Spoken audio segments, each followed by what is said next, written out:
বান্ধৱীসকল আপোনালোক সকলোকে মই ইউটিউব চেনেললৈ স্বাগতম জনাইছোঁ। আজি মই বনাবলৈ লৈছোঁ মটৰ পনীৰ। আহক তেনেহ'লে তাৰ বাবে প্ৰয়োজনীয় সামগ্ৰীসমূহ চাই লওঁ। তাৰ বাবে এয়া মই লৈছোঁ মটৰ ফ্ৰেছ মটৰ ব্যৱহাৰ কৰিছোঁ। আপোনালোকে যদি ফ্ৰ'জেন ইউজ কৰে তেনেহ'লে বইল কৰিব নালাগে। মই ফ্ৰেছ লোৱাৰ কাৰণে অকণমান বইল কৰি লৈছোঁ। এয়া হৈছে পিঁয়াজ, বিলাহী, এটা কেঁচা জলকীয়া, কেইডোখৰমান আদা, কেইফুটামান নহৰু আৰু শুকান মছলাৰ ভিতৰত এয়া আছে আপোনাৰ ডালচেনি, ইলাচি আৰু লং। আৰু এয়া পনীৰ মই অলপ ডাঙৰ চাইজত কাটিছোঁ। আপোনালোকে নিজৰ মনৰ পচন্দৰ হিচাপত কাটি ভিডিঅ'সমূহ চাই ভাল পাইছে তেনেহ'লে লাইক, কমেণ্ট আৰু ছাবস্ক্ৰাইব কৰিব। আৰু যদি মই আগৰ ভিডিঅ'বোৰ চোৱা নাই তেনেহ'লে সেইসমূহ চাবলৈ এই ভিডিঅ'টোৱে শেষত গৈ ডেছক্ৰিপশ্যন বক্সত চেক কৰিব। তাত সকলো ভিডিঅ'ৰে লিংকসমূহ দিয়া আছে, আপোনালোকে চাব বুলি আশা ৰাখিলোঁ। আৰম্ভ কৰোঁ। মটৰ পনীৰ গ্ৰেভিৰ কাৰণে মই পিঁয়াজ, নহৰু, আদা, কেঁচা জলকীয়া আৰু বিলাহীখিনি অকণমান ফ্ৰাই কৰি ল'ম। ফ্ৰাই কৰি মই এইখিনি মিক্সিত গ্ৰাইণ্ড কৰি ল'ম। আপোনালোকেও তেনেকৈয়ে বনাব। এয়া মই গেছত কেৰাহীখন পাতি দিছোঁ। এতিয়া কেৰাহীখন গৰম হোৱালৈ অপেক্ষা কৰিম। এয়া চাওক কেৰাহীখন গৰম হৈছে আৰু ইয়াত মই অকণমান মিঠাতেল দিছোঁ। তেল মই খুব বেছি এটা দিয়া নাই, কাৰণ অলপ ফ্ৰাই কৰি ল'ম।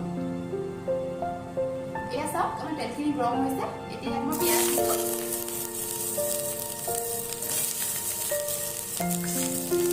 পিঁয়াজ, বিলাহী, আদা, কেঁচা জলকীয়াটো আৰু নহৰু কেইটা দি ভালদৰে লৰাই দিম। ভালদৰে লৰাই দিব। খুব বেছিকৈ ভাজিব নালাগে। এই সকলোখিনি কেঁচা গোন্ধটো যোৱালৈকে অলপ ভাজি দিব।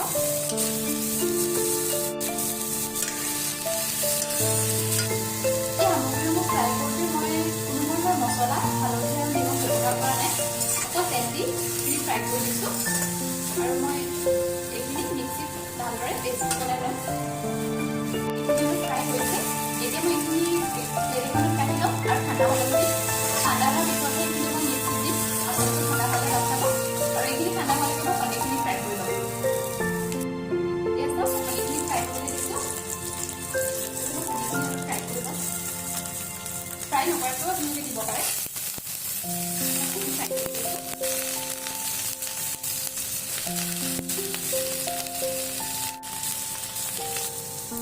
এয়া চাওক আমাৰ পনীৰখিনি ফ্ৰাই হৈ গৈছে। এতিয়া মই এইখিনি কাঢ়ি লওঁ।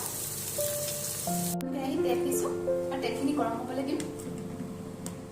তেলখিনি সম্পূৰ্ণ গৰম হোৱাৰ আগতে ইয়াত মই এচামুচ হালধি আৰু এচামুচ কাশ্মীৰী ৰেড চিলি পাউডাৰ দিম। হালধি আৰু ৰেড চিলি পাউডাৰ দি এতিয়া মই অকণমান লৰাই দিছোঁ। আৰু এতিয়া ইয়াত মই গোটা মছলাখিনি দি দিম। লং, ইলাচি আৰু দালচেনি ভালদৰে লৰাই দিম। ইয়াত মই পেষ্টটো দি দিছোঁ। মই পিঁয়াজ, আদা, নহৰু আৰু বিলাহী বনাইছিলোঁ। পেষ্টটো দি মই ধুনীয়াকৈ লৰাই দিছোঁ। এনেকৈ ধুনীয়াকৈ লৰাই দিব আৰু গেছটো একেবাৰে কমাই দিব।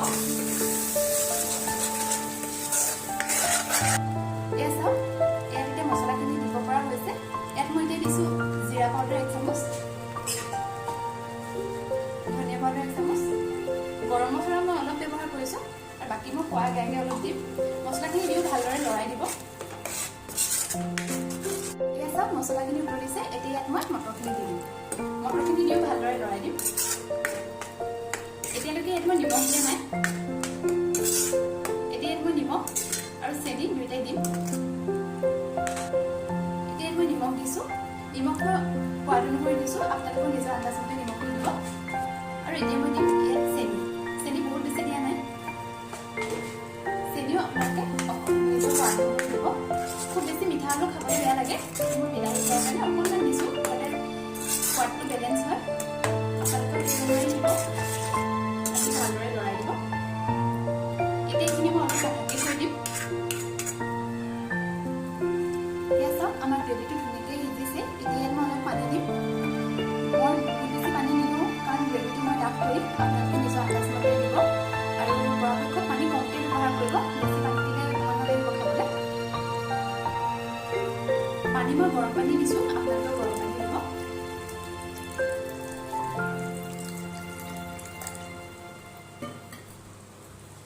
পানীখিনি দিও ভালদৰে লৰাই দিম।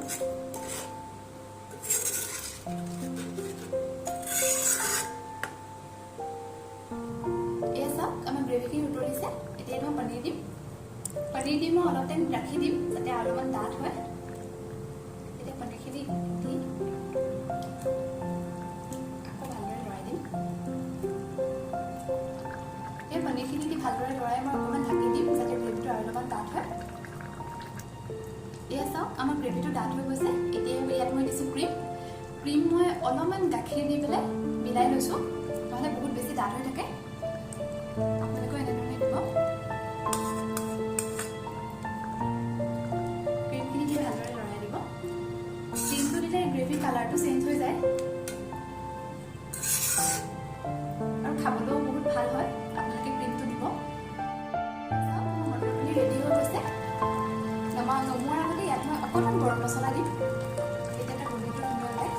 আপোনালোকেও নমোৱাৰ দুদিনমান আগত এনেকৈ গৰম মছলা দি দিব, দি লৰাই দিব ধুনীয়াকৈ।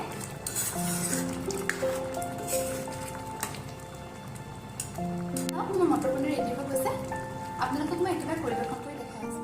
এয়া চাওক আমাৰ মটৰ পনীৰ ৰেডি হৈ গৈছে। আপোনালোকেও এনেধৰণে বনাই খাব আৰু কেনেকুৱা পালে জনাব।